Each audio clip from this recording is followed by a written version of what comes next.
all the all. Oh my god, I stopped stuttering.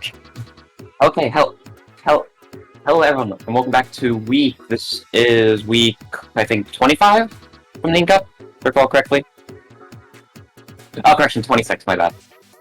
Week 26 from the Ink Up. I am once again back again as your host Kaiser, but with me tonight is. It's Panda. Yes.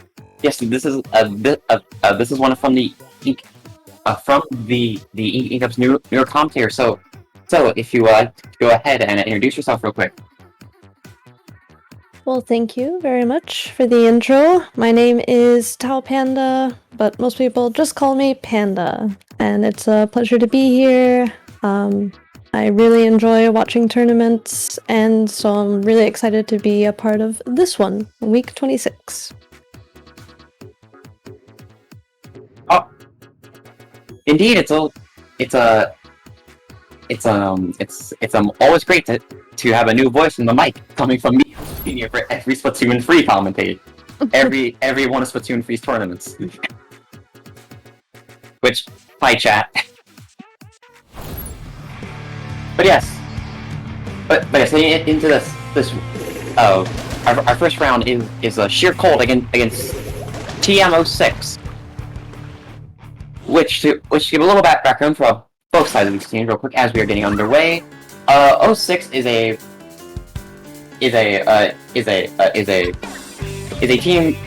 I believe a fairly recently new formed team coming from Under Pressure's junior draft team. And then there's Sheer Cold, who is also a new team, but does have some seasoned members, such as, well, first time I recognize right off the bat is Twig.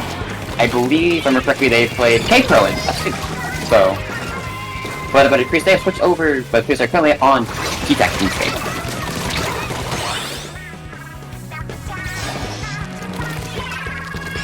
Well, it looks like both of our teams are trying to start off pretty strong, trying to go for the showdown in mid. One team has broken the basket now, and we're watching them try to stagger their clams to keep the basket open as long as possible on this first push. Indeed. Oh yeah. So I also want to mention we are on a hammerhead, not hammerhead. This is freaking called, what's it called? Hagglefish. That's the stage I'm thinking of, which is a fairly small stage of clowns in my opinion, because it is.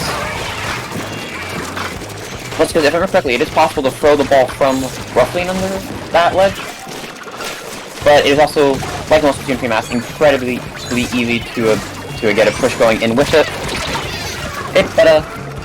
But as you see, Sheer Cold is doing a really good job defending this.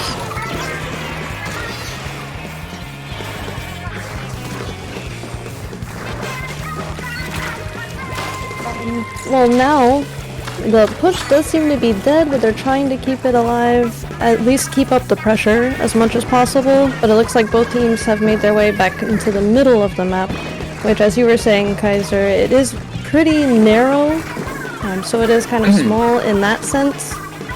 So we'll see. It's possible that the rest of the match will go and neither team will break the basket again. Yeah. There's definitely some real potential on this map for that. I also forgot to mention earlier.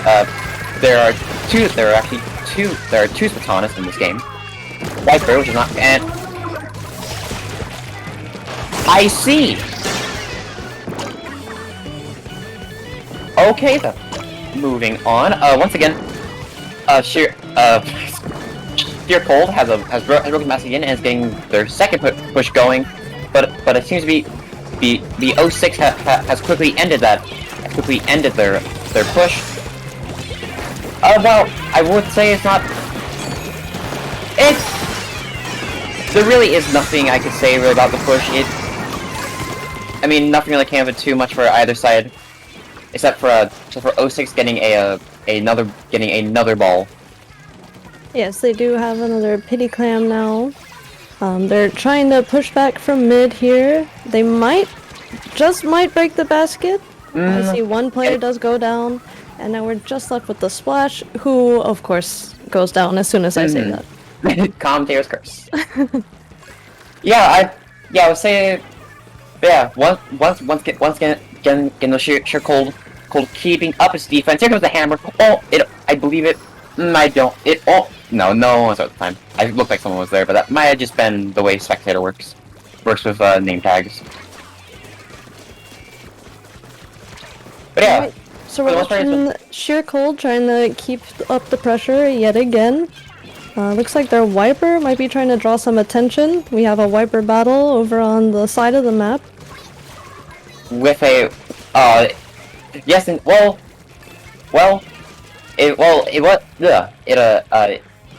a Wiper 1v1 until the shooters started interfering, like always. As So- they do. And it very well. That's one way to utilize that. Well, that was one way to utilize hammer in a situation like that. A very nice hammer kill. Another score. This is probably gonna be game. Yep. I went for like 3 And it different is. calls at once. Yeah, that last push had a lot of action going on, so I can't blame you. But yeah, as I was gonna say,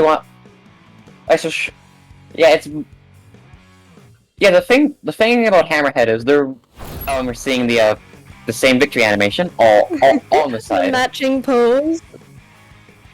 As you expect. I think a couple weeks ago we had a team doing all dab.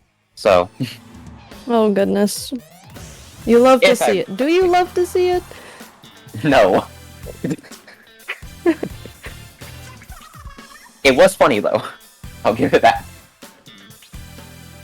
So Sheer Cold taking one game as we start this set. And do you know what the next map mode is? Give me just 1 second to find that. That in once I have pulled open the thing. Assuming it's in here. It is not in here. Okay, Well, we'll see it when we see it, I suppose. Something interesting here, it looks like Sheer Cold just has 4 players here, so I'm expecting we won't see any subs. But TMO6, they've got quite a lineup going on. yes indeed they do. I am currently hunting around because I know it was posted somewhere here. I just need to find it now.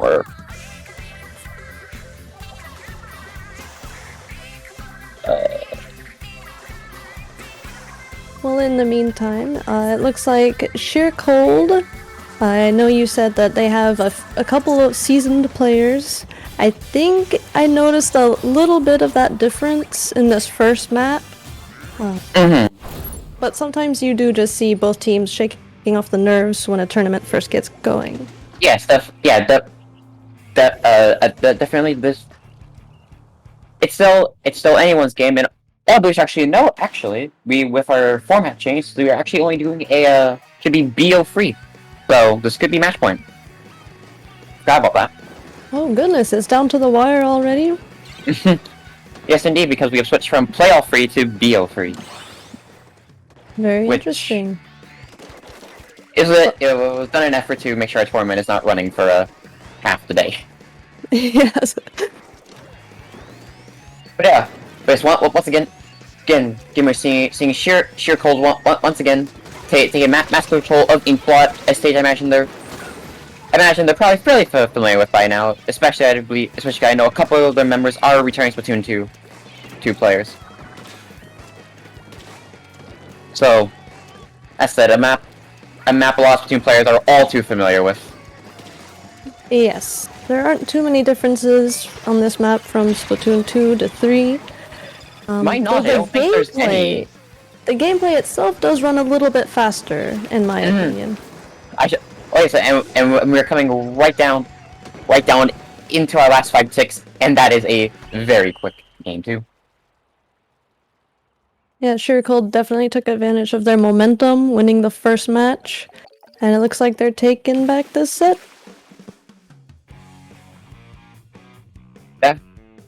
Definitely. All right then. Then that was a very quick first round, but which I believe, which I don't have too much more to say. Do you? I suppose not. I think both teams played very well, and I would like Indeed. to see 06 again. Yes, indeed. Hopefully we can see more of them. But yes, with that, we shall be back. We should be back in a little bit with round 2.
Go.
Okay then. Okay then. All. Okay. All. All right then. Then everyone, and welcome back to round two of groups of from the Ink Up week 26. Here we have, if I can remember the team names real quick, they just flashed. There they are. Tentacle Colt versus Smile. Yes, I personally, I don't know too much about either of these teams, but I did hear some good chatter during the break, and so I think we're in for a pretty good round. Pretty spicy. Yeah, I can't remember anything exactly, though to be fair, my memory is the equivalent of a brick. Unless we're talking about manga or anime. Or guitar. Then it's fine. Splatoon is a brick for. But yes. Besides the point, for round 1, we're heading on to Rainmaker. Ill Tell Alley.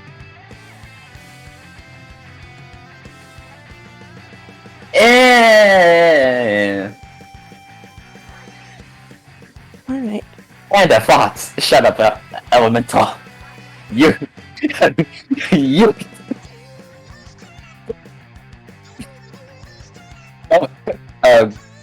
Panda, go, bloody, go on before I start insulting, Elemental's opinions again. I mean, what if I just want to watch you do that? Shut up, you're wrong. Wahoo's horrible. Actually, if I can confess, Wahoo's one of my favorite maps. For God's sake. Yes! Yes! I'm here every week!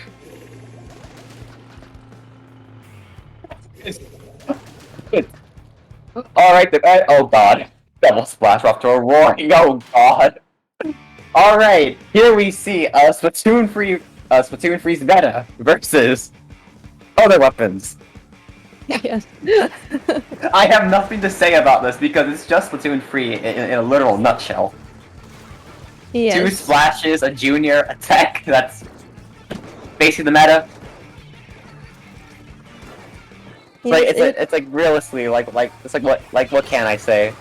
It's good, they're just all good shooter weapons. Even with Crab being nerfed in massive quotes.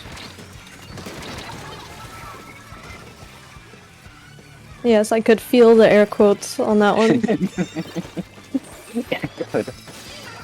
Alright, well it looks like one of the splashes went down on Smile after using one of those air quotes nerfed crabs.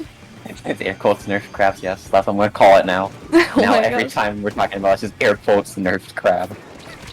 And so it looks like Tentacled, since they're down a couple players, they're going to have to back off. Ooh, a very nice shot from the leader coming out there, taking out one of the 2 splashes. Yeah, I As think the- that's going to be the name of the game on this one, is can you Yeah, keep the splashes definitely. down? It's definitely gonna be a big thing of just keeping the splashes kind of held back. And also just notice, I actually am. Oh, I was okay. Ignore the fact I forgot how to read tags for a second. Tentacled actually has 2 wave breakers, and I think that splash has got wall combo. Yes. You don't see that in one every day. That's all I can say. Yes, and it looks like they have a Booyah they're trying to use to help get this checkpoint. That splash's movement was insane. I'll give it that much. Oh, unfortunately there is a wipeout, which is good for Smile. Of course, popping the crab on the bridge to get this checkpoint. And Tri-Strike is also coming out, meaning this should be a very easy pop from to get, and very nice shot from the leader. But their crab's gonna see to it. They can't do much else. Try and get the kill, and it gets very nice. I think it's very nice. It'll be a fall off kill. Kinda hard to tell. Yeah, it did look like fall off. Looks like Smile's trying to go for the final podium. And the wave breaker does stop it, but unfortunately, a wipe out at the last second. And that is game. So game 1 going to Smile on that one. I actually wasn't expecting that, considering that Tentacled started off so strong. Yeah, indeed. So Go are on, we sorry. seeing meta strike again? Maybe, maybe not. It's still anybody's set. Assume a smile doesn't win this next game.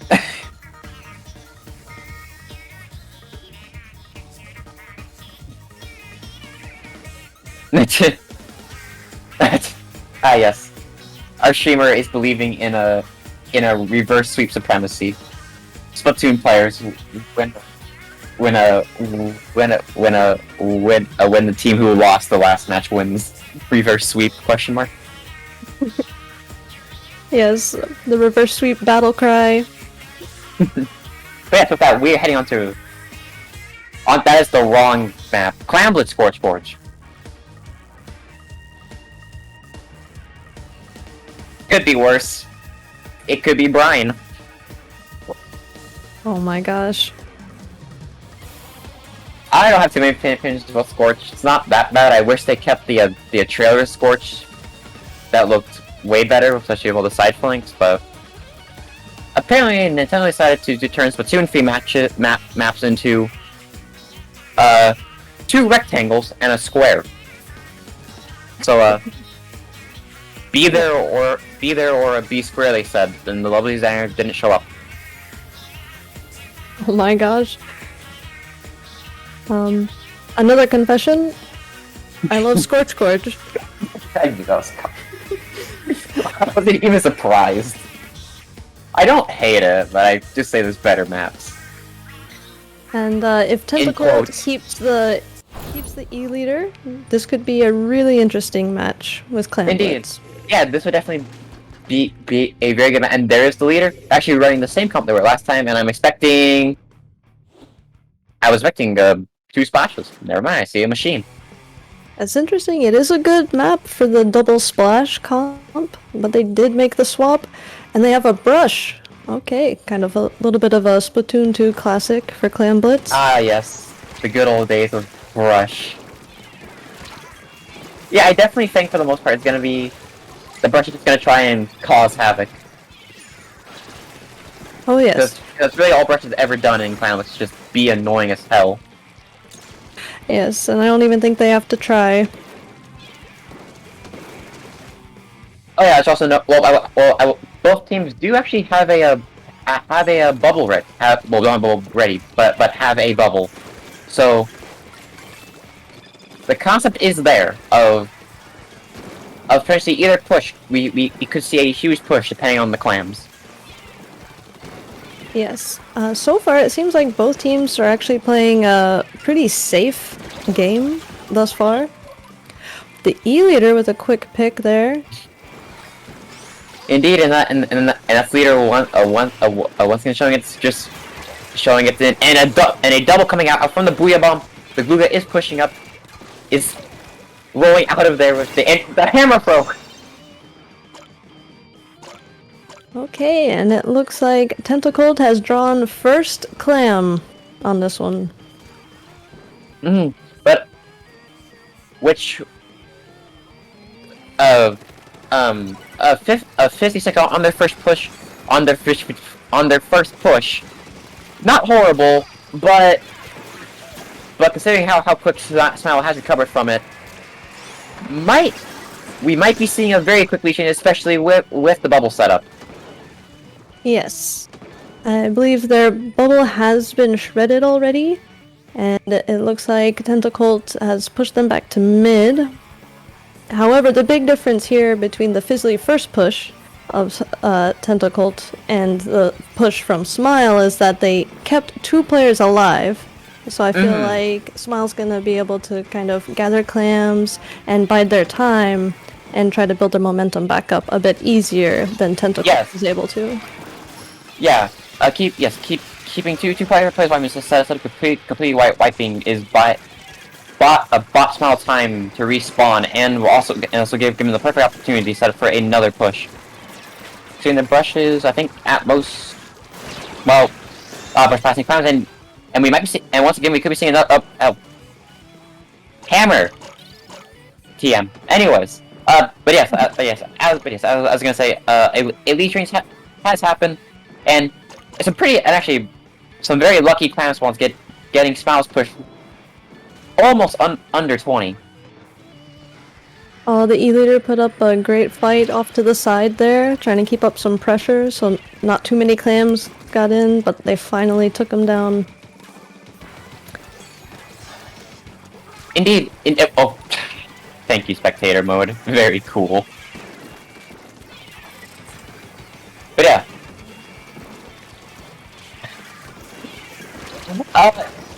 Okay. I did see that right. But yes, moving past that. Once again, Smile is doing a really good job just defending, holding, and here we see the machine doing parkour, jumping over the breaker, and that is 2 down on the side of Tentacle. Yes, Tentacle does have a special, but it didn't stop Smile from breaking their basket. Can they make this other power clam? Is Gonna the be question. close. And they do! And they do. Down 14, the Junior's gonna run in first bubble. That was... I respect the play. Unfortunately, Yes. the Google was right there to say no. I The respect bubble had it. a lot of heart behind it.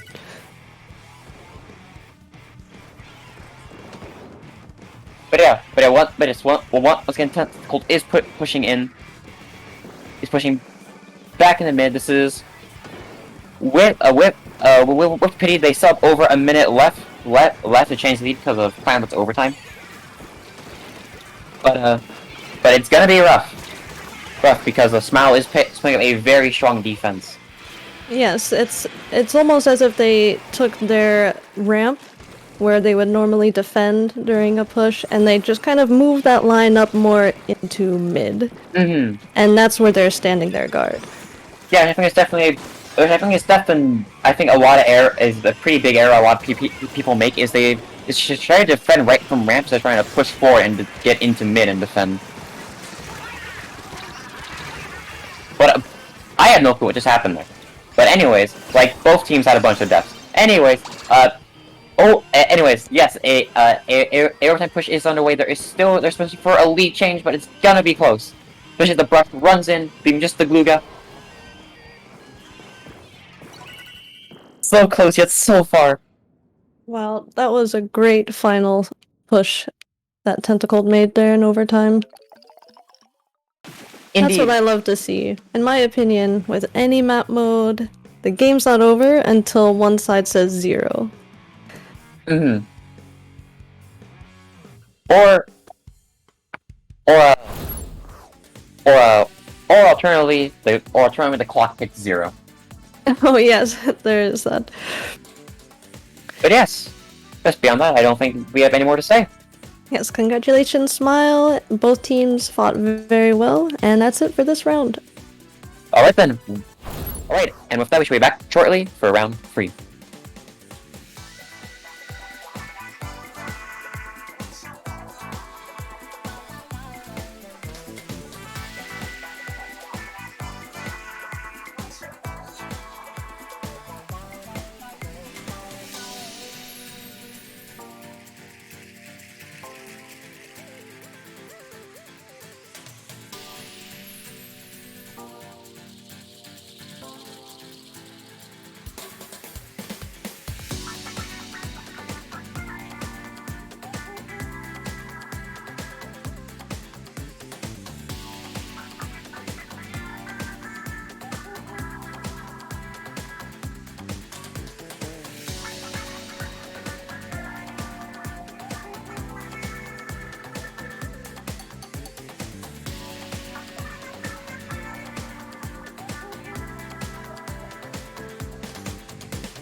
Okay. Okay then. Welcome back to our last and final round of groups. First game we are going to watching my god, if I can read of bloody Pure Chaos versus Ika bleh. Yeah, that the other team, because my brain hates words. My tongue got I twisted. think Ika Inc. did it on purpose. Thank you. Yeah, that team. I don't know too much about either of these teams. I believe I have seen Pure Chaos in LSL recently. So they are at least a little bit seasoned. They've been a part of the comp scene for a while. I don't have that much information on Ika Inc. For them, the only real member I know is Max, or Maxie, yes, correction, who is who acts as like half staff here, occasionally. I know they commentated with me a couple weeks ago. But yeah, beyond that, I have no clue beyond that, I don't have much else to say about either team.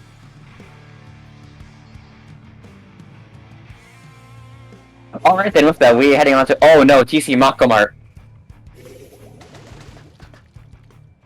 Oh god, not here again. I have PTSD about this combination. PC Macomart is one of my absolute favorite mode map combos. I got a... Low Link March 2021. If you know, you know. But yes, okay, let's to talk the comp. We are seeing the side of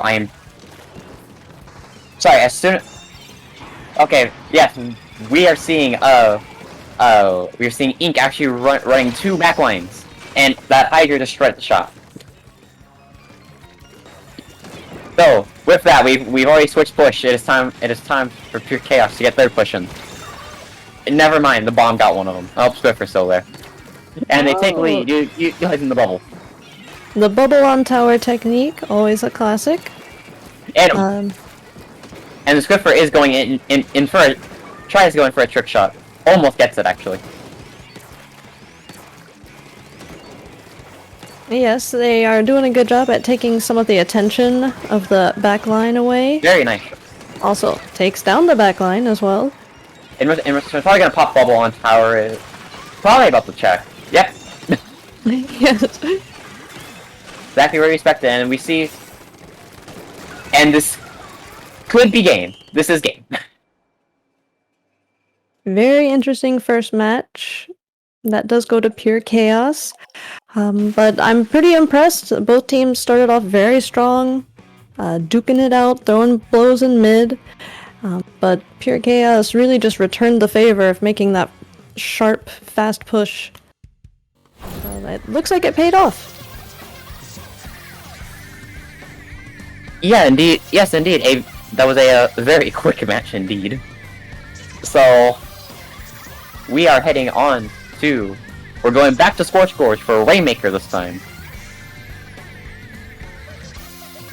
Which brings up the fact of we might be seeing a NZAP here, because Tentacooler is good for this combo, in my opinion.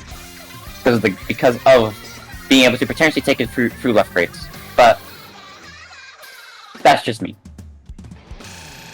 That actually would be a very good strategy. I've heard that there is an NZAP player on Ika Inc. We might be seeing also Respawn Punisher?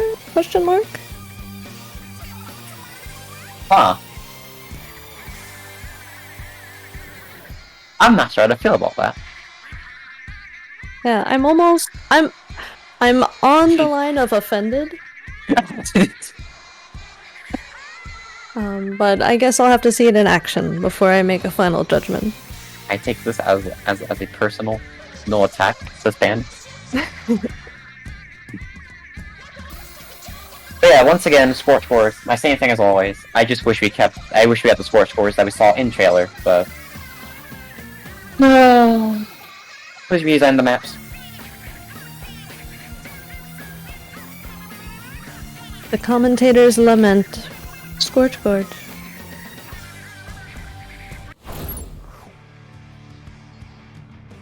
Alright then, and away we go. And we are seeing the Zap. With both variants of shot and a leader. And we are seeing a respawn Punisher Zap. Alright. Here we go. Ika Inc. with first pop in mid. Looks like they're trying to play it a little bit carefully. Indeed, playing it slow, but with the way Pure Chaos is playing, it's kind of forcing them. It's basically forcing them to play on Pure Chaos's terms. Whoop. And the Hydra is forced to jump out, and it's now time time for their first push to begin. Almost getting the check. Yes, but not quite. Stopping a push before one of the teams gets the checkpoint here, I think is really important, especially on Scorch Gorge, because it's really easy to just take that momentum and run with it. The funny spot. I'm surprised they didn't patch that. Thought they did. But That yes. was definitely an interesting maneuver from the Stamper there. I've seen it a few times, so I'm not too surprised by it. So it's always funny, but it's still always funny to see. And the shot is just surviving everything on screen, it seems. And we do see checkpoint here, but it's still anybody's game. Definitely, as the leader, trying to get a pick, but I think the Stamper has something to say about them finding said pick. Yeah, they're doing a really good job at keeping the sniper moving, so they can't really get any clean shots, or at least it would be difficult to. Sniper is definitely in a spot as it wants to be. It's a really good series of decisions being made on the side of Pure Chaos. Keeping pressure on the backliners, running the Rainmaker when they can, squeezing out a few more points. Indeed, we always said, and what the... Splatoon 3 for the Nintendo Switch. The Stamper's running in, they're gonna KO this! They did. They swept right in there. What a bizarre series of events to happen at the end there. But, yeah. The second match goes to Pure Chaos, and they do win that set. Indeed, with a decisive 2-0. Yeah, we've had a series of those today. Indeed, but yeah, I think beyond that, with very little left to say, we shall be switching commentators for for bracket. So yes, that's Stay tuned. Stay tuned, and that's all from us.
Okay, welcome back everybody to From the Ink Up. We're getting ready to go into our gold bracket here. I am Coma when we're ready, and Annie, you want to introduce yourself? Yeah, I'm Anakin, but people call me Annie. And I am a staff member here from the Ink Up. I haven't commentated in like half a year, but here we are. And I'm captain of my own team, IRS. Yes. I'm co-captain of Transients if we're plugging our own teams right now. Yeah. We're ready to start here in our semifinals. Sorry, it's not semifinals, it's quarterfinals, I suppose. On Splat Zone's Hagglefish Market is going to be our first match. We're going to be seeing Avian versus Arrows of Fire. Yup. We know Arrows of Fire has won from the Ink Up before. Which month was that again? Is that not month? I think it was last month that Arrows of Fire won. Yeah. The earlier one this month. It was December for sure. 24, I see. Yes. So they just won two from the Ink Ups ago. So I was surprised to see them in brackets. They got beaten by Smile. I've never seen Smile before, so that was an interesting turn of events. But looks like we're getting into the first game, Avian versus Arrows of Fire. Yes, we are. Let's see what we got coming out on both sides. Got it. Explo. Is that a Yes, upper zones. That's great paint there on the sides of Arrow Fire. And then, of course, we have the E-Leader, infamous on this map with all of its sight lines coming out on Avian's side. Yep. Interesting choice of comps here. There's actually only two splashes in the entire match right now, so that's good.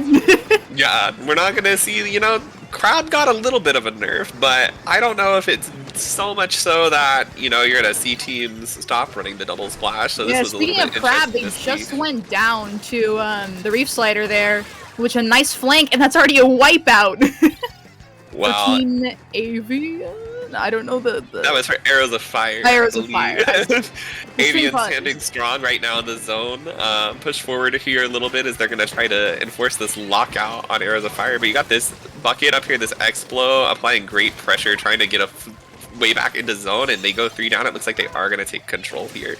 Yeah, that was a really good take back already. They only went all the way down to 67, and from the wipeout, that's not a bad score.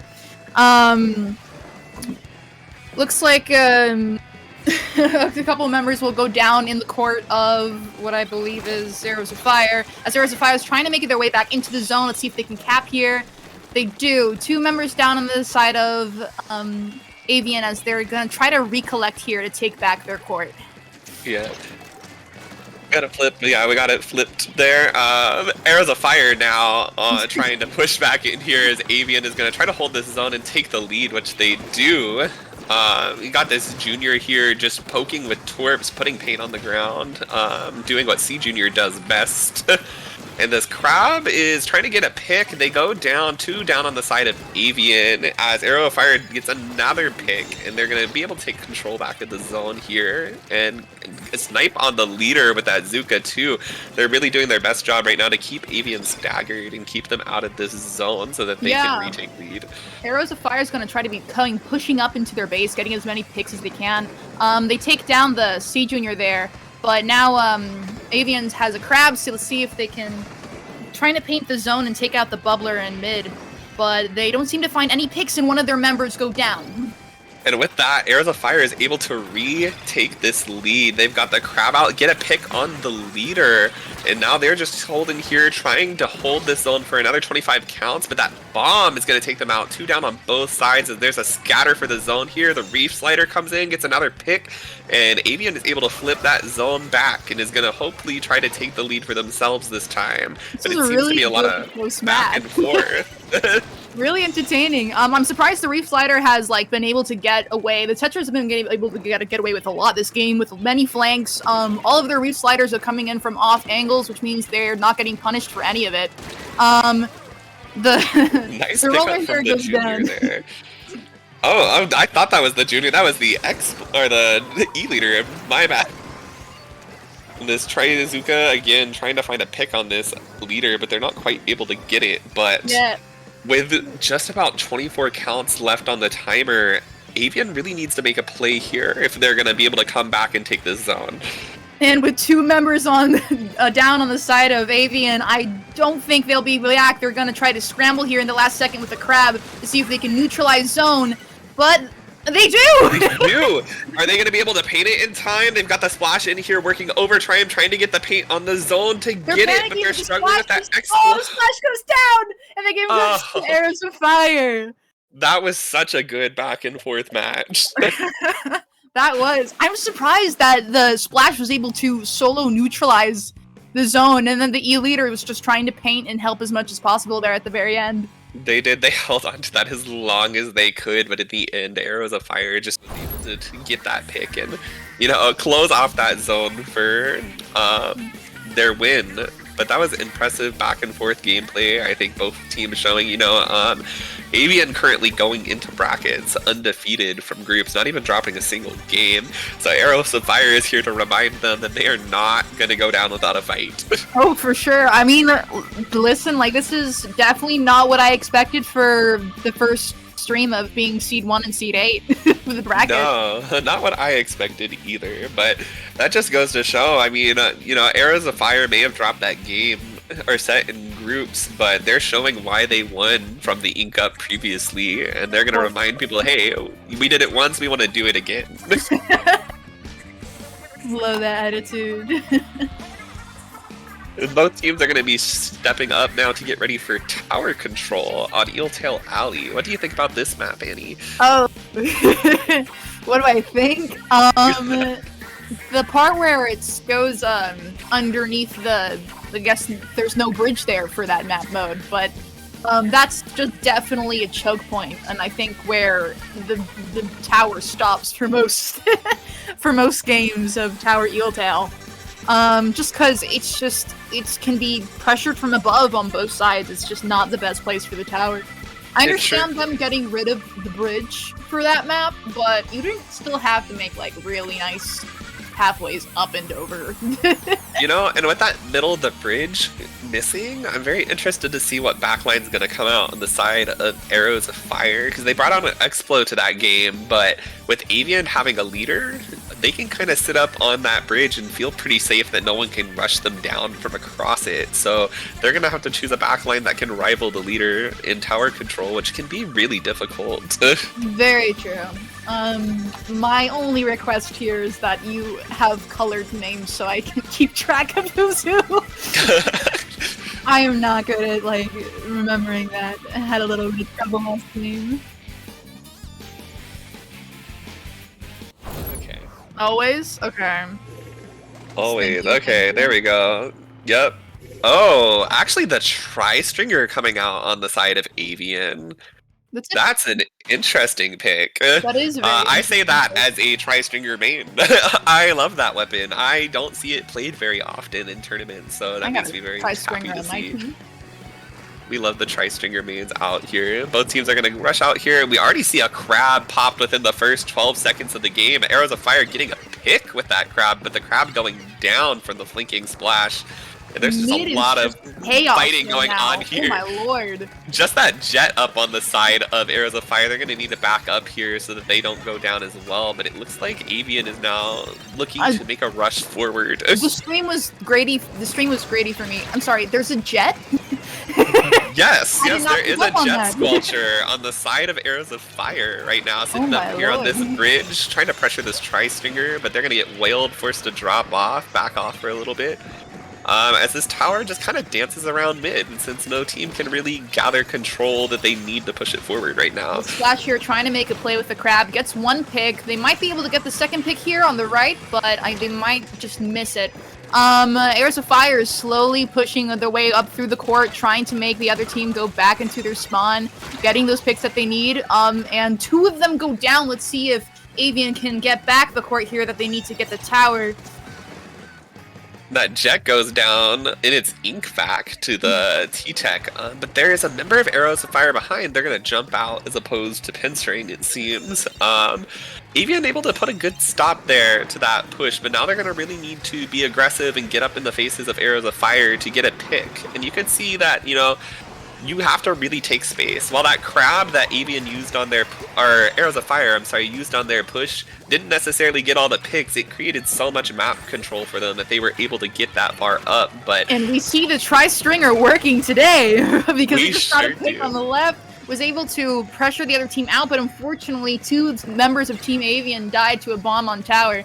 And this is gonna give Arrows of Fire just what they need to take control back of the area and push the tower back out into mid. Very good play for Avian there, able to get through that second checkpoint, which is a really hard place to get through since you can be fired from so many angles down onto it. And with Arrows of Fire not getting through that checkpoint on the last push, they're going to have to restart it this time from the beginning to be able to start scoring again. Yup, it's just like we said. And it's going to be a lot harder for them to restart a push when they're going in. They're going to be at disadvantage here.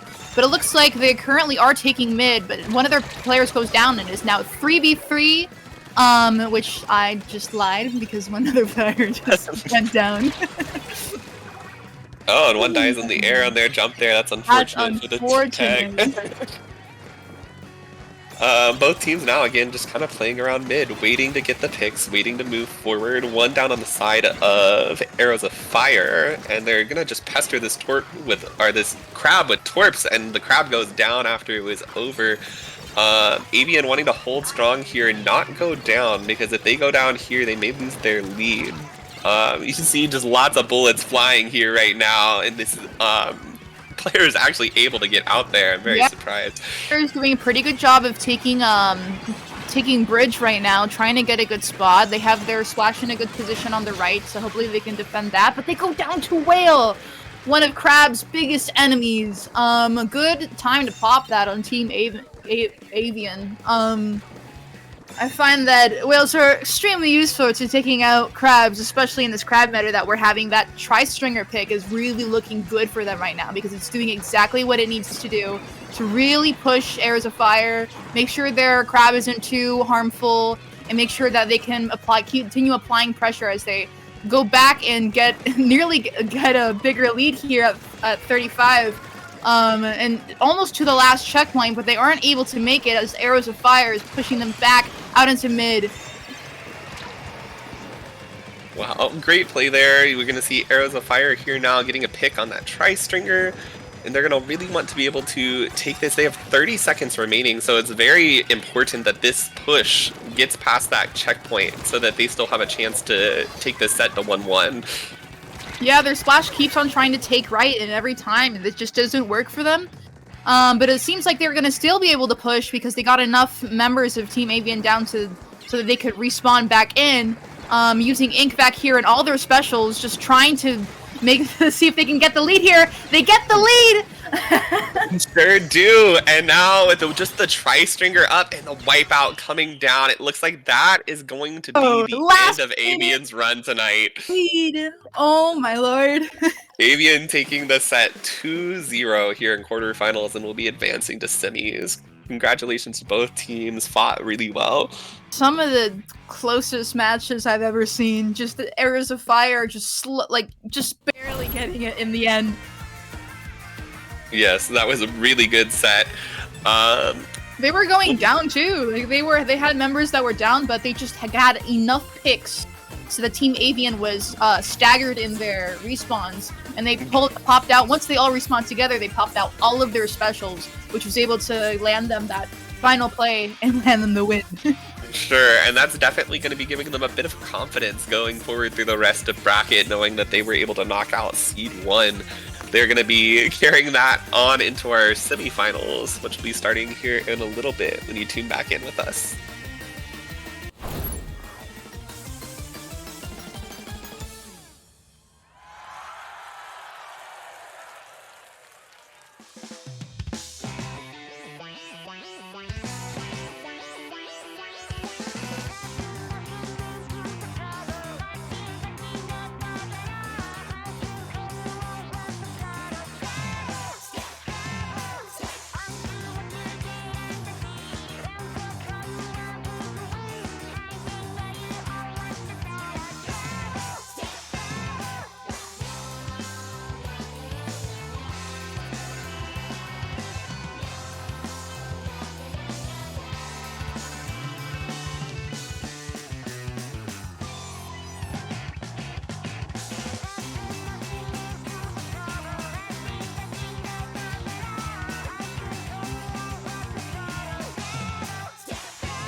Okay, welcome back. We're getting ready for our semifinals. Now we have Sheer Cold versus Squid Strikes, and we're going to be opening up on Clam Blitz for Inkblot Art Academy.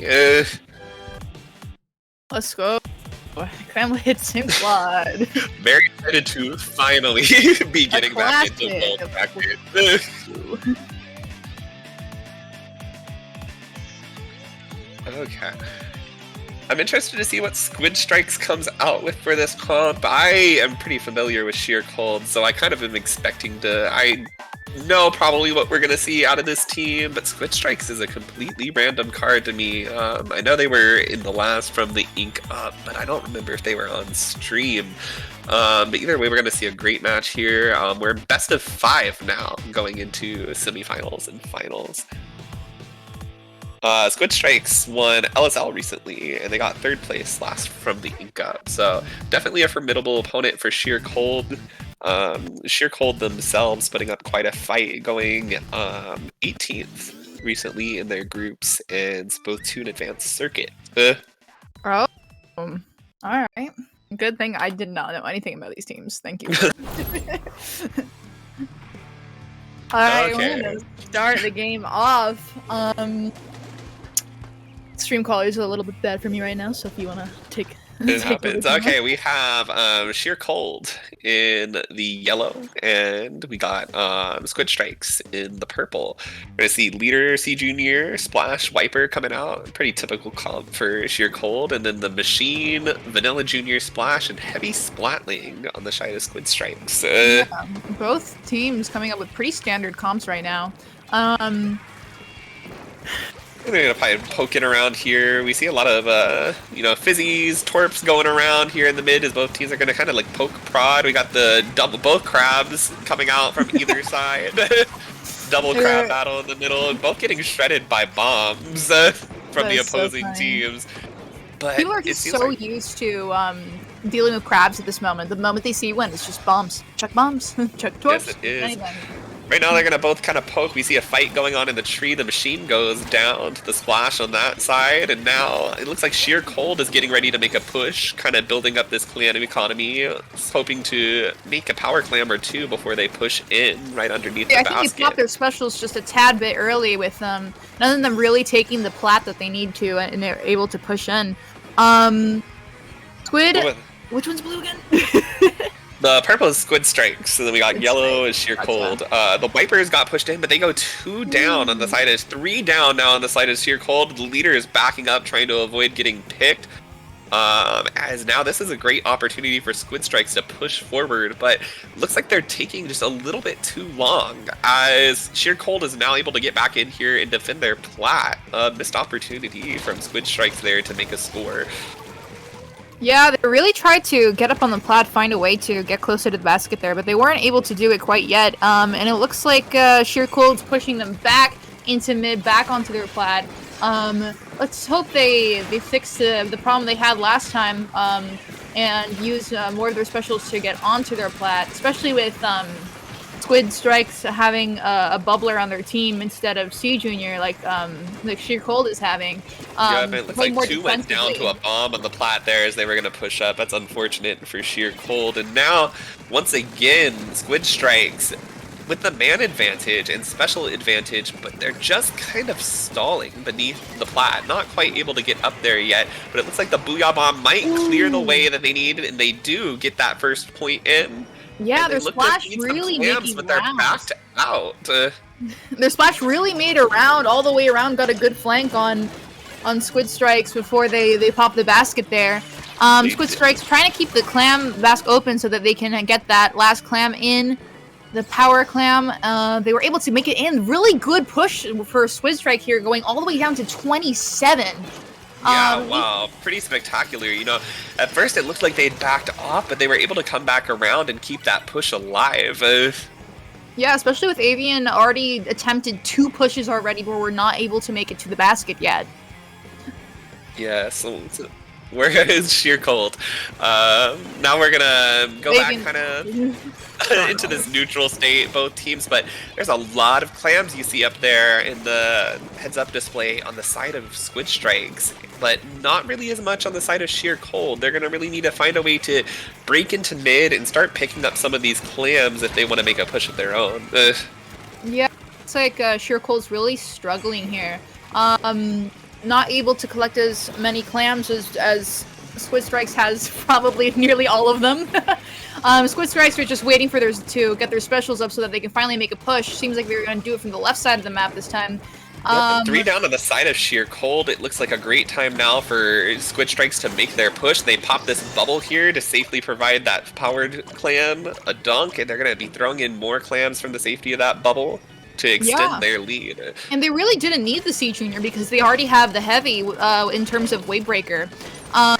So they're really just covering all their bases here, even with their backline special, which usually isn't paid attention as too much in current comps. But it's just a smart decision, I think, to be able to have that defensive power and able to put the clams safely into the basket, because they're all the way down at 22. And Sheer Cold's going to try to take control of mid again, but they seem to be struggling just a little bit for taking all the space over. Yes, and I think Squid Strikes here has shown a really good job of how they can control mid, and especially in a mode like Clam Blitz, being able to hold that turf in mid and letting those clams respawn and pick them up is a really great way to, you know, win the game, because if the opponents can't break into mid and can't pick up all those clams that are constantly spawning, they aren't going to be able to form that push. And they just had so many clams up all the time during their pushes, and I think that really shows like their really great clam management, map management. Yeah, they're now just really holding here on their plat. Yeah, we're going into overtime, and they managed to break the barrier after 5 minutes of gameplay here. Able to take out the bubbler that was so defensive, but they were the C Junior is just wrecking through their entire team, going back to see if they can stop the overtime. And that first game goes to Squid Strikes. Yes, Sheer Cold there at the end, putting up a valiant effort, getting that basket broken, but just not really having the clams to follow through. Yeah, but even 30 seconds in, you were starting to see both teams panic a bit. Even though Squid Strikes already had a lead up to 22, they were still trying to make a last push so that the other team didn't have even a chance at overtime. But that caused them to also die in the process, which eventually backfired and able to get the other team the space that they needed and turn able to try to make a last resort push. Yes, they weren't able to make. It sure did, but that was a great game from both sides. You know, while Sheer Cold not able to get as many points on the board, they were able to stop those pushes and prevent a KO there, which is really impressive considering the force that Squid Strikes brought into that match. Yeah, I definitely like the choice over Squid Strikes comp. Definitely covered all their bases a little bit more, especially as we're seeing now.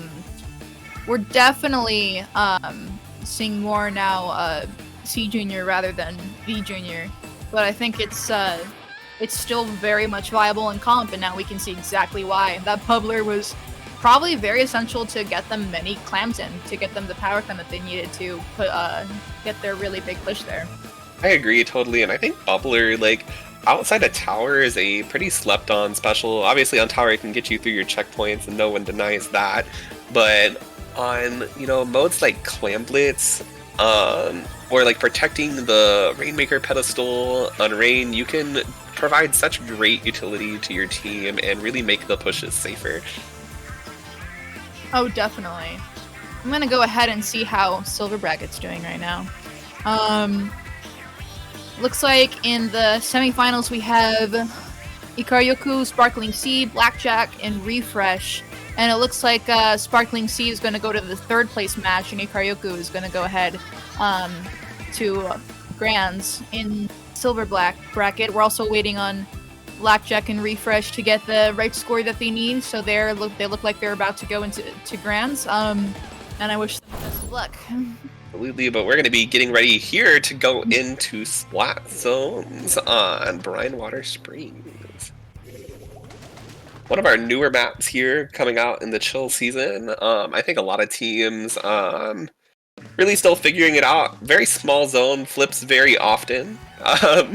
Yeah. And interesting choice here, Hydra versus E-Leader on the back lines. Hydra, or Leader, able to get, the sight line across the whole map, and I think Hydra pretty notoriously not having the best matchup with E-Leader. I think that maybe this will be giving Sheer Cold the edge that they need to pick up this game and tie the set. Oh, for sure. I'm just surprised right now that Ryan Water zones is legal. For a lot of places, clams is only legal for a specific reason. It's just the goal being a little closer to mid, not as travel up far, and with this map being very, very linear and backlines just being so essential with their range, it's gonna be hard to see what the outcome is gonna be here. Yep, and speaking of those backlines, you can see that Hydra getting the pick and just really being able to hold that space now as they've taken picks down on Sheer Cold. Really, just now, the leader and the Hydra trying to get picks on each other, having a 1v1 over the entire fight. Yes, I think we saw the E-Leader down on the right flank trying to see if he could get a cheeky little snipe on the Hydra before they had to jump out for being out of position. Yup, and they managed to take Stone here, leaving Squid Strikes on the disadvantage as their machine player is going to try to get a pick before they go down, try to save themselves with the Booyah, but they eventually get shredded. They were able to pop it off, though. Yes, they were, but didn't unfortunately find a trade with it. So now Sheer Cold gonna want to push up here. They're gonna get one down and then try to camp this jump. They get two down. Gonna try to push the leader or Hydra now, and they get the trade. So 3 down on the side of Squid Strikes. A very, very impressive move there from that splash. Oh yeah, very well done by the splash. Squid Strike's very much at the disadvantage here with this map being just so choke pointy. It being so small. Let's just see if they do have their machine on the flank, but they're not. They go down, but they're still able to cap the zone. And with the other team at 7, they're gonna have really hard comeback here if they want to win this game. Let me see the wipeout on the side of Squid Strikes. Now Sheer Cold really going to want to take advantage of that wipeout, push forward, and keep them locked out as they chew through the rest of this penalty timer. Yeah, with 29 seconds to go, they're looking as a little bit chunk of time that they need because they were not able to keep the zone there, especially with Squid Strikes comping adding both Tri-Strike and Booyah Bomb. It might be difficult to KO here for them. Yes, but they get some pretty impressive picks there on Sheer Cold, the last member jumping out. Now Sheer Cold looking to regroup and try to break back in here. Squid Strike's eating through all of their penalty timer, now able to start scoring again on the zone. Both splashes on both teams are doing a pretty good job of being aggressive here and trying to get into the other team's platform so that they can push them back up into their spawn. Unfortunately for Squid Strikes here, it doesn't work out all the way, but they're able to take 3 down on the side of Sheer Cold so that they're able to at least keep the zone. They're going all the way down to around 30 points here. They might be able to take back this game if they're able to keep out Sheer Cold for as long as they can. They sure may be able to, but Sheer Cold, of course, now starting to see specials online with that Crab. Crab coming out now here, ready to take zone. They're going to try to push this in, try to take zone, but they go down and it's a wipeout, and that's going to be the game for Squid Strikes. Wow, they really could have probably done something at the end there if they... No, it's just a really tough situation for them, really. Yeah, with the Crab coming out, they were looking to take zone, but I think they maybe just rushed in a little bit too fast. And I agree, were just picked off. It was a really good game. Really nice comeback by Squid Strike there. Yes, a very great game there indeed. And of course, that's going to set Squid Strikes up on a 2-0 right now, as they're going to try to take this final game here in Tower Control Undertow Spillway. Sheer Cold certainly feeling the pressure now, as they need to be able to make this reverse sweep to keep their run tonight in Gold Bracket alive. For sure. And it looks like Arrows of Fire versus Pure Chaos on the other side of semifinals right now. Arrows of Fire won 3-1 versus Pure Chaos, and it looks like we'll be seeing Arrows of Fire again in Grands. As we said before, Arrows of Fire dropping that game in groups, reminding everybody here in bracket tonight that they're not out of this, as they may be turning it around from bottom seed and gold bracket to winning first. Yeah, really good, impressive comeback by them. Considering the team they lost to in Group Smile, unfortunately got beaten by Squid Strikes, and now it looks like Arrows of Fire is definitely gonna have a good matchup with Squid Strikes then. Yes, I totally agree. I think it's going to be a very interesting matchup that we see there. And I'm very interested to see how this is going to go now, too. I think a much more balanced game that we saw here than we saw in the first match. Sheer Cold here definitely showing a little bit better now that they can hold their space, they can get those vital picks. We saw their Splash player really pop up, and great snipes from their E-leader as well. Being able to show that they can take that zone, take dominance. They held zone for so long, but unfortunately just kind of fell victim to staggering in the end. And if they can get that under control, I do think that, you know, them coming back here is definitely possible. Anything, we've seen so many crazy matches happen here From the Ink Up. Never want to count it over until the match is done. For sure. We might have to have 3 more games here, depending if Sheer Cold can do what they do in these games and really hold their weight, which they have been doing.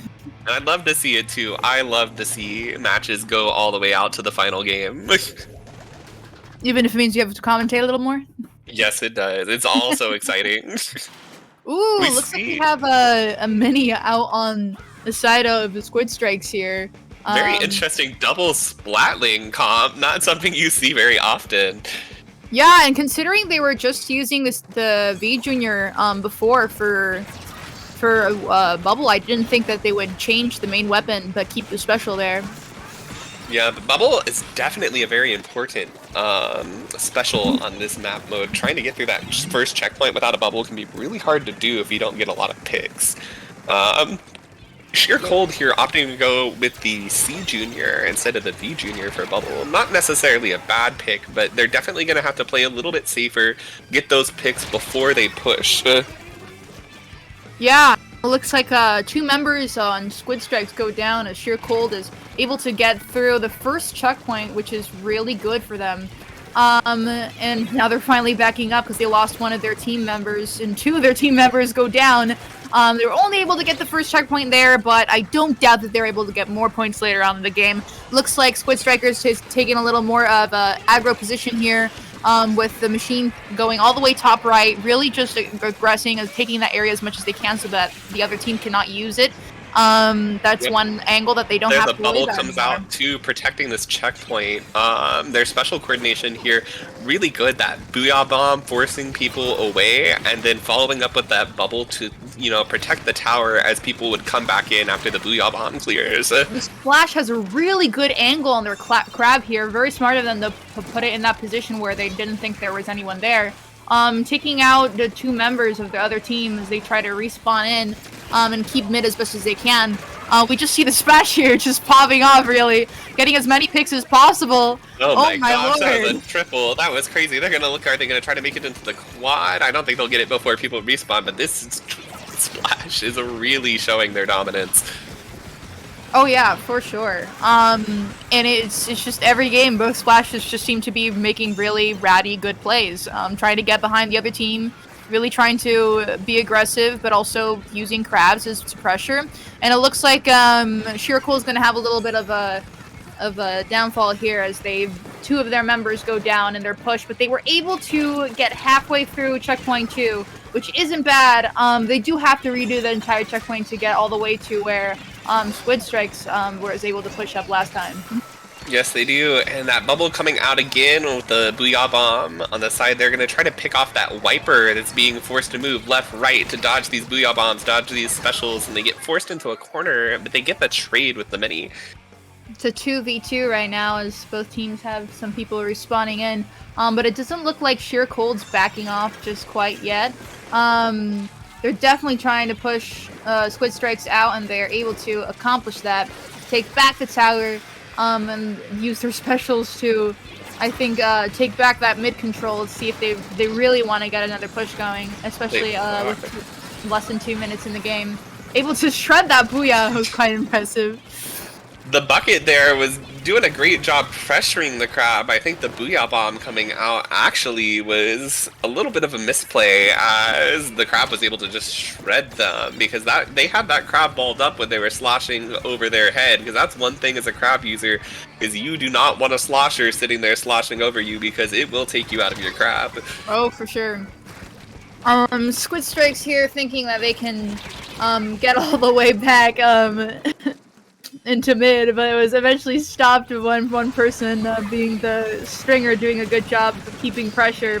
We've seen the Stringer come out twice so far in finals, and I'm glad people are using it more. Definitely an underrated weapon.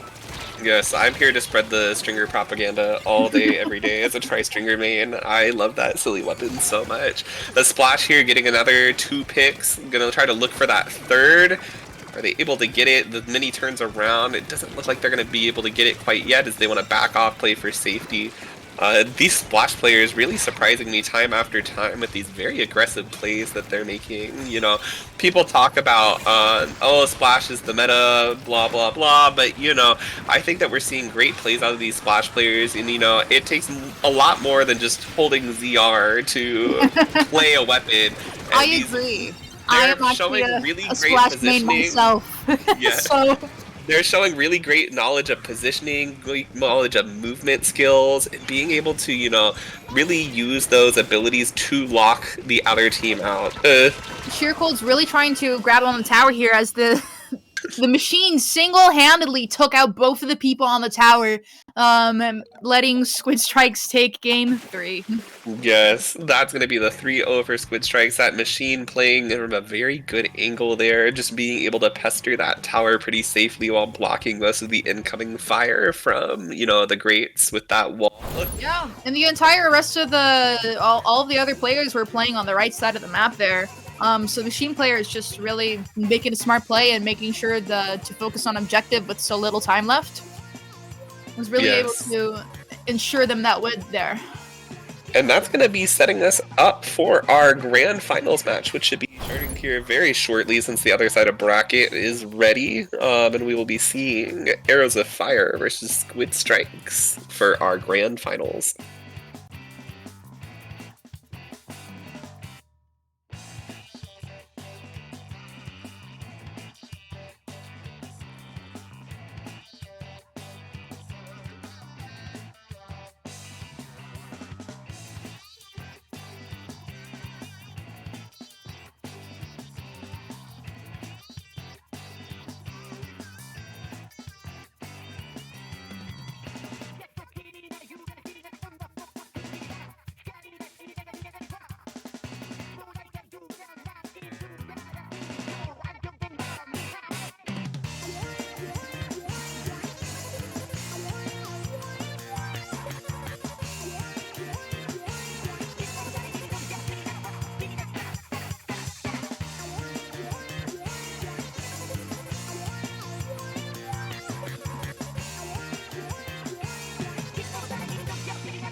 Okay, And welcome we're back, everybody. We're ready for our grand finals match here. We've got Squid Strikes versus Arrows of Fire going in tonight. We've seen both of them on stream earlier on their respective sides of bracket, and we're gonna start sizing them up on Spot Zone's Flounder Heights is gonna be our first map on the list. Zone's Flounder Heights. No? No. No question mark?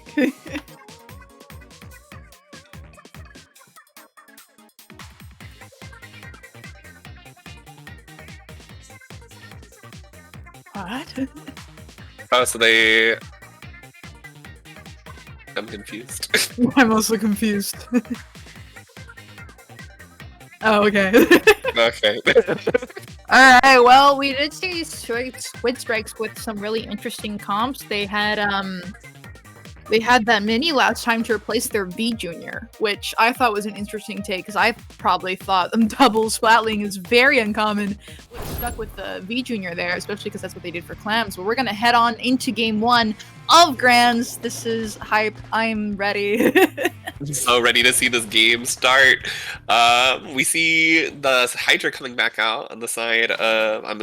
Oh, no, that's a heavy. I'm so sorry. Coming out on the side of They Squid have Strikes. double And then machine. Wow. They do. That is a wild pick. And we got the Explo that we see returning from the Arrows of Fire match as well. Ugh.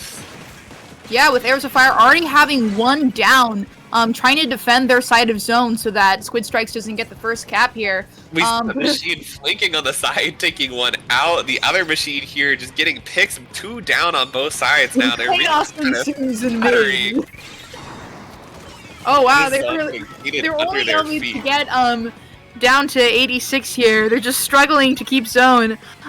With both teams just getting the zone back and forth. This game is already wild. Yes, I think this is what you see on Flounder Heights. Both of these zones, both being very, very small, very easy to flip. A lot of flank routes to get around people on Flounder. You see just so much of this back and forth, back and forth, back and forth gameplay with small push after small push. I didn't know what the strategy was for the two machines, but now I think I do. With Saucers just being so good on this map, they're really just trying to get really aggressive plays up and over onto the zone and onto the bridge, and it seems to be working out pretty well for them. But Arrows of Fire, it does look like they might be able to cap the zone here as their team is going into their zone, respawning in, and more pressure is applied in mid. They got a tri-strike off, and we're able to cap the zone, but just for a second, as we see how effective the other team's comp is being currently. Yes, it is, you know. Like I said before, these zones are so small that they flip back and forth so easily. We see these tiny pushes, back and forth, but neither team really able to get control right now. Really what you're going to want to see ideally is one of these teams try to go for the full wipeout and then push forward in front of the zone to push the team or stop the team from ever coming back in. Yeah, and it's for this really stress-heavy situation right now where neither team is able to quite get that into that good position in order to really lock out the other team for a bit. But Squid Strikes here is doing a very good job of at least holding their ground for a bit. But they're getting pushed back just by a little as the tri-strikes come in on their side. But, you know, it's not a problem with them because they have their machines to really put pressure on flanking on the other side. The roller on the side of Arrows of Fire trying to look for different ways to get up and get aggressive, but those machines seem to not be letting it to get up most of the time. Yeah, we just see picks back and forth, trading. We got 2 down now on the side of Arrows of Fire. Squid Strikes is going to want a 3 down on the sides of Arrows of Fire.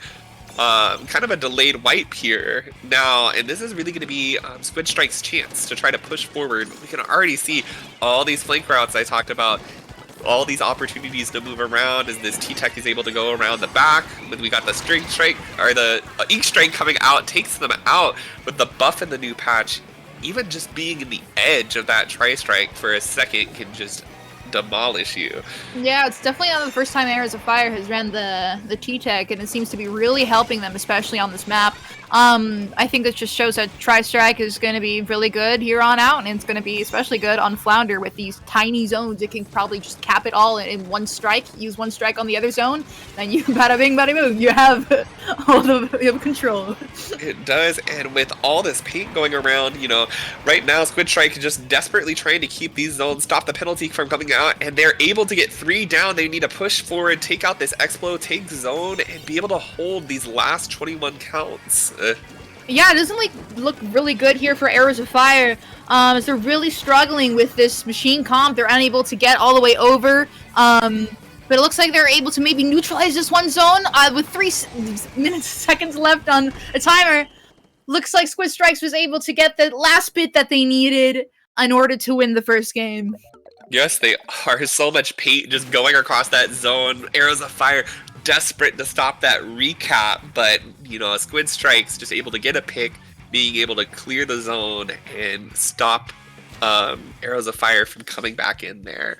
Very well played game. I think this kind of shows really well what their comp was going for.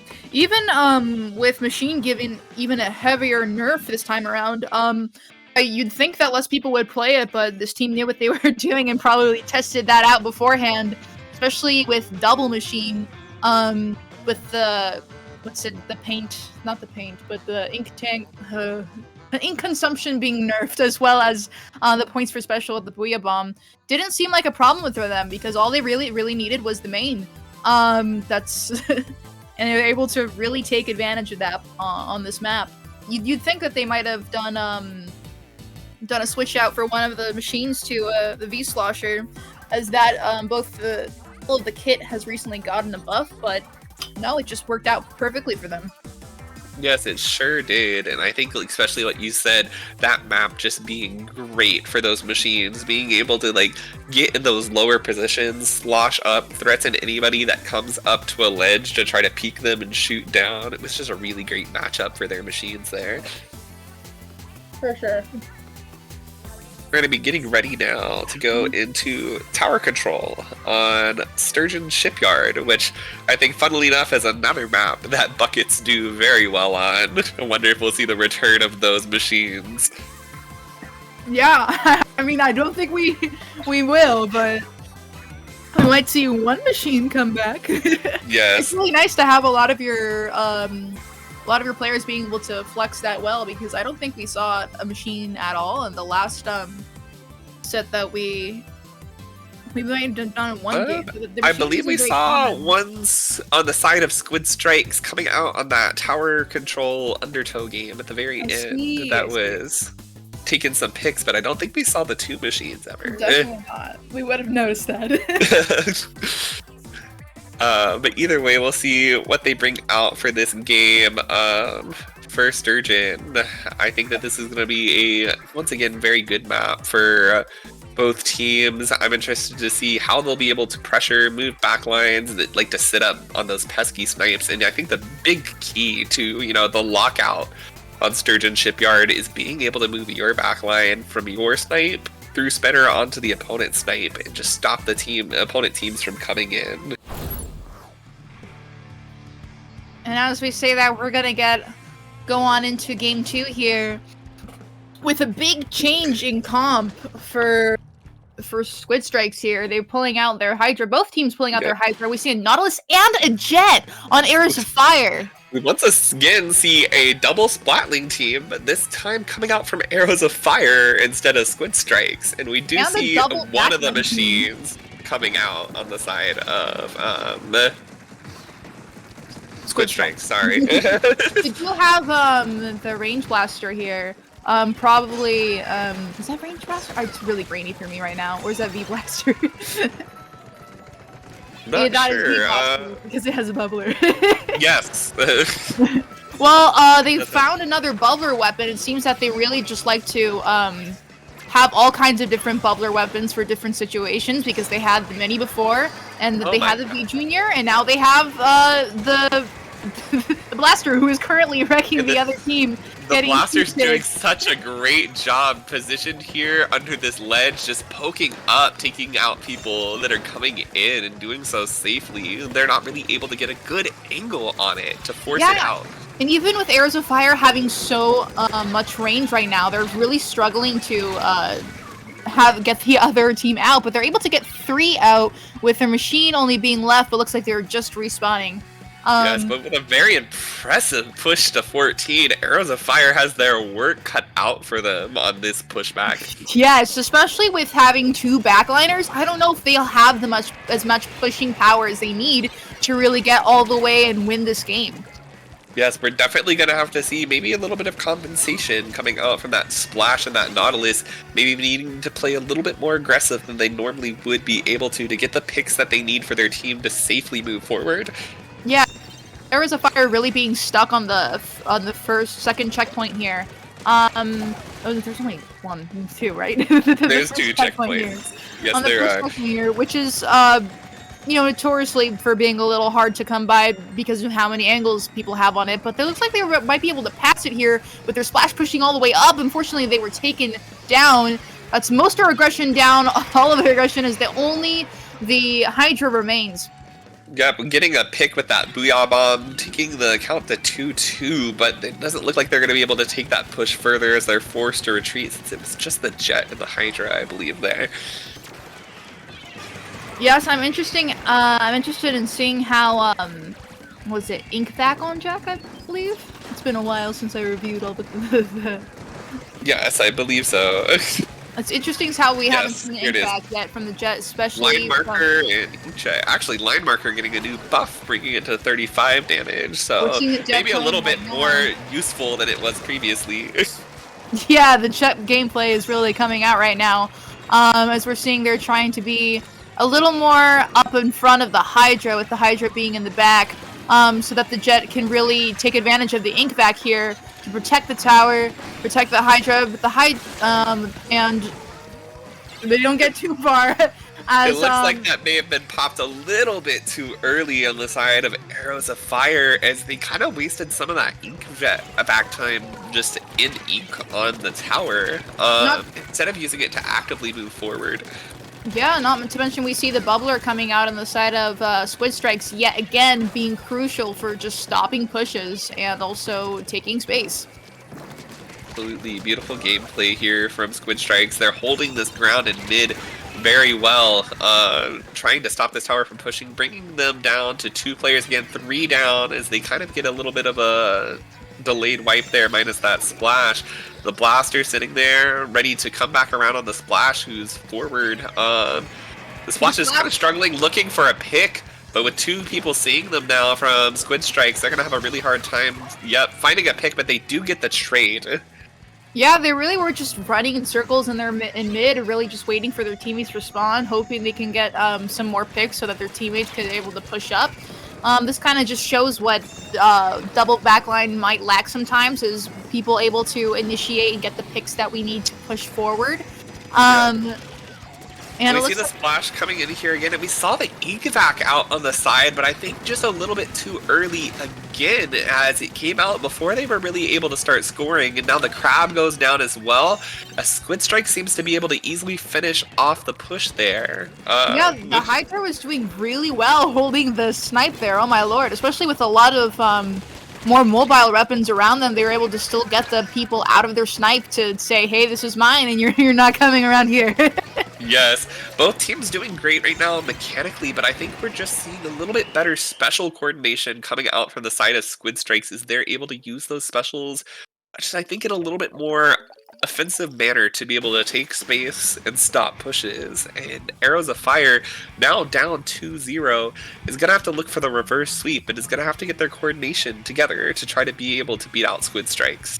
Yeah, there was a lot of stalling. After the first initial push, there was a lot of stalling in the game in mid, with just a lot of team members trying to take tower and just wasting a lot of time. Unfortunately, Arrows of Fire did not have enough time to take back the game there.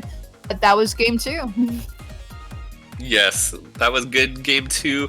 Arrows of Fire now feeling the pressure to go are 3-0 in the remaining matches to be able to take this set back.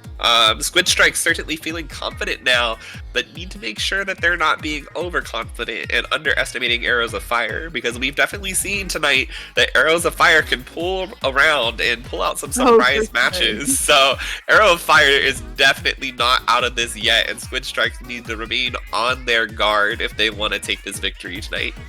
I completely agree. What's the next map mode we have here, Toma? We're going to be going into Clam Blitz on Scorch Gorge now. Interesting map mode. I definitely think it's a bit, it's similar, but yet incredibly different as Brine Water, in the sense that it's one of the, modes on those relative specific maps that, have the objective a lot farther up than its other modes, but it's still with Brine Water being incredibly small and Scorch Gorge being a lot bigger. Yes, I think definitely interesting we're to see here. I think the big team are things that a lot of teams struggle with. Is once the basket is opened, if the enemy team has saved their specials, they can really extend that push by, you know, popping crabs and shooting up onto that ledge in front of basket where, you know, teams may want to try to defend from, or bombing that area so that teams can't move forward onto that ledge to look for the picks that they need, and forcing them to come down and drop to the right side instead. Alright, we're going into our Game 3 match, Clam Blitz on Scorch Gorge, and let's see if we have any changes in the comp here. We do on the side of Squid Strikes. They get rid of that blaster that they had last time, and they change it back for the V Junior. That's their bubble weapon this time. And we have the machine back, and we have a new 52 coming out on the side of Squid Strikes. Yeah, and we see the double splash coming out. We see a Hydra, which will be a very interesting matchup against the heavy Splatling. Obviously, the Hydra is going to have quite a bit larger range comparatively. So we'll see if Arrows of Fire is going to be able to use that range advantage that they have to be able to, you know, really shut Squid Strikes out of this game. Yeah, and it looks like Arrows of Fire going with that double splash really just as a Hail Mary, trying to go with a more meta comp to see if they can take back these games. But it Squid looks Strike's like getting a good 2-pick there, but the Hydra able to take them down. Now as they're pushing across the grates with 2 down on the side of Squid Strikes, they're going to be looking to make this push, but they have to back up in this Booyah Bomb. 2 down again. They need to really move forward here, take space. You see the crab coming out. And they need to make sure that they use them, but it goes down, actually. As they're stuck here, they do get the barrier open. They have one more clam in the back. Are they going to be able to get it in and push the floor further? They see excellent special coordination there with the crab and the Booyah, able to protect that space and get their power clams in well. yeah, really good positioning from the Hydra, taking mid, being aggressive with their team, pushing up. And you see that they just keep pumping out those specials to try to keep the push alive for as long as possible. They were able to get it all the way down to 51, which is really good for a first push. We see Squid Strikes trying to come back here, with their machine being super aggressive, finding a pick with that whale. But it was, unfortunately, went down, but took down 3 members of Arrows of Fire. It looks like that Squid Strikes has a Parrot Clam, but it's just so jumping in right now, and they use that signature bubble to get them their position so that they can get clams in the basket here. They sure do. Arrows of Fire now going to be able to need to play safe here, you know, not rushing to stop this push. Squid Strikes is able to take the lead, but very good job there stopping that push, not dropping too soon and falling into enemy fire. Able to clear that space out nicely. And of course, you know, a point of 51 to 44 lead is definitely not a very safe lead, so both teams are still very much so in this game, and I think we saw great special coordination from both sides. Arrows of Fire using the more offensive approach that I talked about earlier, where you kind of pop a crab, pop a booyah, keep them moving off from that top platform, and then Squid Strikes taking that kind of signature defensive style with the bubble and protecting their teammates as they move forward. Ooh, yeah, Arrows of Fire Splash really coming in and getting the heavy so that they are not able and holding this area as Squid Strikes respawn. The Power Clam come in! They're able to get the lead here and hold out. Their Splash really doing work, really putting up pressure, able to get a trade-off with the heavy here. As that might seem like the end of the push, looks like Squid Strikes needs to make a comeback here if they want to win the game. Yes, they do, and that Hydra backing up when they needed to, knowing that the push was over and choosing to save their life and save their new Power Clam as opposed to going down. Excellent choice on the side of Arrows of Fire. Yeah, Arrows of Fire are trying to pop another special to see if they can get the picks they need to make another push just to give them the safety of a guaranteed win. It looks like their comp is doing a lot better for them than their previous comp of double backline and double splatling, with the ability to be able to prolong pushes with more special output. Yes, totally agreed. Oh, we see the Hydra go down here once again to this machine. Oh, sorry, it was actually the spot bomb, not the machine. But the machine providing great pressure there too. As now Arrows of Fire is situated to make a push up here into their ramp and try to get another Power Clam in. They got 2 actually, which would be enough for them to take the lead. No, not quite. I think 2 Power Clams plus a few small clams would do the trick. So they throw the Booyah Bomb here, try to create space. They've got the bubble coming out, and they've got 2 picks, 3 picks. This is where they're going to want to make that push if they can get that last member down. In goes the first Power Clam, and 1 clam away, and they're able to take the lead. Arrows of Fire, the Hydra's just trying to hold on for dear life there, but it looks like Squid Strikes will take the game here with the timer not coming out until overtime is set.